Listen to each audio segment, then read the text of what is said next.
Class, today our topic is Maxwell-Boltzmann law of energy distribution. आप इसमें इसकी जो वेलोसिटी की वैल्यूज़ हैं वो हम कॉलेज में कैलकुलेट कर चुके हैं कि उसका नेक्स्ट पार्ट है। इसमें आपने एनर्जी डिस्ट्रीब्यूशन को कैलकुलेट करना है। मैक्सवेल का थोड़ा सा रिव्यू कर लीजिए कि मैक्सवेल बेसिकली आपके पास क्या है कि हमने कहा था गैस के मॉलिक्यूल्स में बहुत ज़्यादा पार्टिकल्स हैं जिनकी अपनी इंडिविजुअल वेलोसिटी को कैलकुलेट करना बड़ा डिफिकल्ट होता है। तो उसमें हम ये कहते हैं कि हम कुछ फ्रैक्शन को कैलकुलेट करते हैं, कोई रेंज सेलेक्ट कर लेते हैं कि यहाँ से लेके एक्स से लेके डी एक्स तक एक चेन जो है वो हम नोट कर लेते हैं। उसको रेंज बना के करना आसान होता है।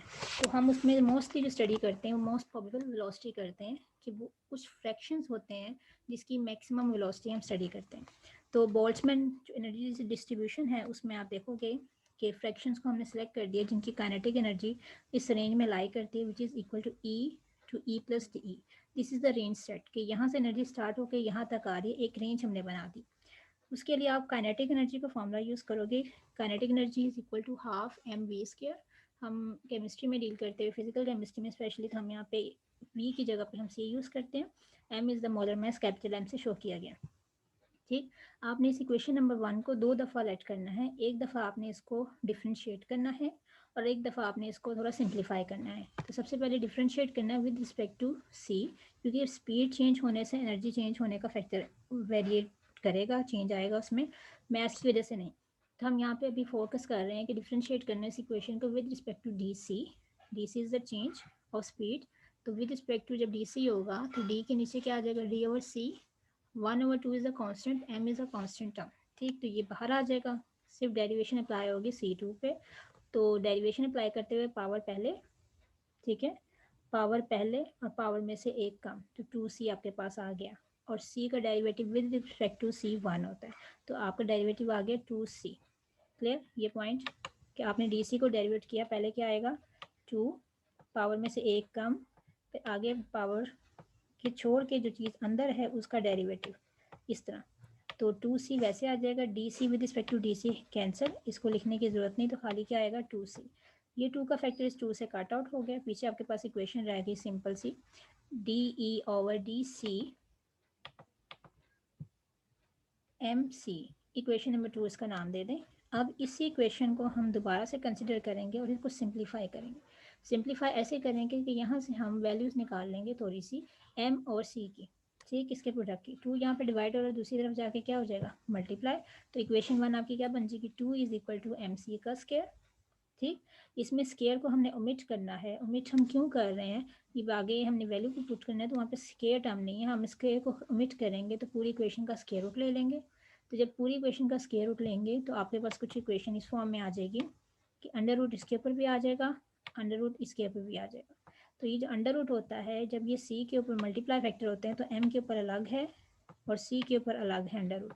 तो जब सी के ऊपर आपके पास अंडर रूट आएगा तो ये 2 इसको कैंसिल कर देगा, तो पीछे सिर्फ क्या बच जाएगा C. This is called equation number 3। अब इक्वेशन नंबर 2 को इक्वेशन नंबर 3 से मल्टीप्लाई कराना है। तो मल्टीप्लाई कराने के लेफ्ट साइड को लेफ्ट से, राइट साइड को राइट से करवाना है। ठीक, तो ये इक्वेशन आपके पास जो मल्टीप्लाई होके आएगी तो उसकी कुछ शक्ल, कुछ फॉर्म इस तरह की होगी कि आपके पास क्या फैक्टर आएगा, D E over D C multiply by under root 2E, ये फैक्टर आ गया। Then M C multiply by under root M C, ये आपके पास आ गया। अब इसको थोड़ा सा और खोल के ज़रा सिंप्लीफाई करते हैं। वो कैसे कि यहाँ पे m की पावर 1 है, आपको पता है 1/, अंडर रूट की पावर क्या होती है 1/2। तो बेस सेम हो तो पावर क्या होती है आपस में ऐड। तो 1 प्लस 1/2 क्या हो जाएगा, आप इसको प्लस करोगे 1/2 को, तो आपको पता है एलसीएम लेते हैं इनका जब प्लस हो रहा होता है, तो एलसीएम आ जाएगा 2, 2 प्लस 1, तो आंसर क्या आएगा 3 प्लस 2। तो m बजाय 2 दफ़ा सेपरेट लिखने के हम एक दफ़ा कंबाइन करके लिख सकते हैं m की पावर 3/2। c आपके पास कैसे आ गया, एक c आपके पास ये वाला फैक्टर है और एक c वाला ये वाला फैक्टर है, तो ये क्या बन गया c स्क्वायर। ठीक, अब इस इक्वेशन में आप क्या करेंगे, ये जो इक्वेशन के नीचे डी सी का वर्ड लिखा हुआ है क्योंकि D C is the change of speed, तो इसको मैं यहाँ से रिमूव करके मैं इस तरफ ले आती हूँ और इसको यहाँ पे लाके मल्टीप्लाई करा देती हूँ। तो ये आपके पास क्या होगा, variable with respect to its change, वो साथ साथ पड़ा रहेगा। तो इसका मतलब इस इक्वेशन में D E is equal D E 2/√e, it is equal to m 3/2 c square D C. This is term as equation number 5। अब आपने क्या करना है, आपने इक्वेशन जो यूज़ करनी है वो क्या करनी है, मैक्सवेल इक्वेशन जो मैक्सवेल डिस्ट्रीब्यूशन वेलोसिटी की है, वो इक्वेशन आपके पास थे D N C over N, it is a fraction जिसको हम कंसिडर कर रहे थे।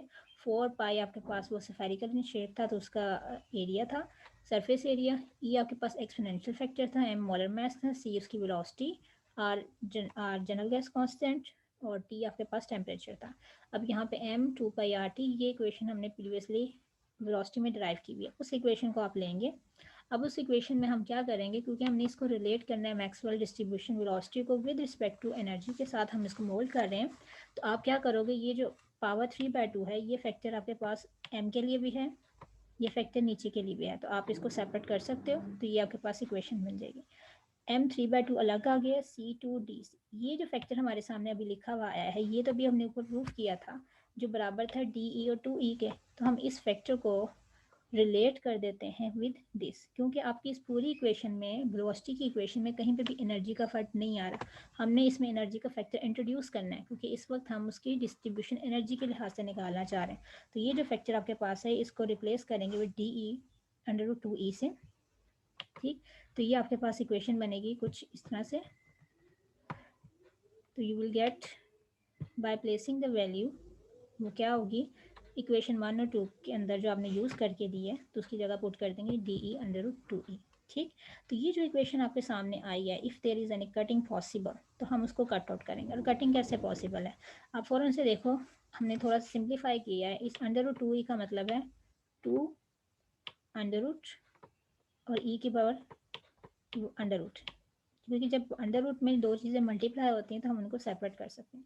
मैंने इसे सेपरेट क्यों किया, क्योंकि आपके इस इक्वेशन में एक 2 पहले से लिखा हुआ था, तो इसको ईजिएस्ट वे है कि आप इसको सिंप्लीफाई कर लो। इस 2 का मतलब क्या है आपके पास, 2 की पावर 1/2, तो आपको पता होना चाहिए कि 2 की पावर अगर ऊपर 1/2 है, अगर मैं उसे नीचे लेके जाऊंगी, फॉर एग्जाम्पल मेरे पास लिखा हुआ है एक जगह पे 3/2, तो मैं चाह रही हूँ इसको मैं एक सिंगल 2 में लिखूँ, मैं बार बार रिपीट ना करूँ, तो बेस सेम हो और पावर ऊपर नीचे फैक्टर डिवाइड हो रहा हो, तो पावर नीचे जाके क्या होती है आपके पास, माइनस में जाती है, साइन चेंज करके उल्ट जाती है, प्लस है तो माइनस, माइनस है तो प्लस। तो मेरे पास यहाँ पे ऊपर क्या इक्वेशन थी 1/2 प्लस में, नीचे जाके क्या हो गया -1/2 में। तो ये -1/2 जब इसे सॉल्व करेंगे तो आपके पास एलसीएम क्या आएगा, 2/2 इज इक्वल टू 1, ठीक। तो ये जो आपके पास फैक्टर आ गया है, अब आपके पास इक्वेशन ज़रा सिंप्लीफाई हो गई है, उसमें आपके पास फ्रैक्शन में कोई वैल्यू नहीं रहेगी, 2 की पावर 1 है, 2 1 ज़ा 2, 2 2 ज़ा 4, तो इक्वेशन आपके पास सिर्फ क्या बच जाएगी, DN/CN, this is the fraction, ठीक है, जिसको आप मेजर करना चाह रहे हो, 2 पाई/RT3/2 एक्सपोनेंशियल फैक्टर E-E/RT DE/E, ये आपके पास इक्वेशन आ गई with respect to Maxwell Boltzmann equation of distribution of kinetic energy. इसमें आप देखोगे कि आपकी एनर्जी बिल्कुल नहीं डिपेंड करी उसके मोलर मास पे, ठीक है, इट इज़ फ्री फ्रॉम मास। आप ये कह सकते हैं it only depends upon temperature, and gas के मास पे ये डिपेंड नहीं करती।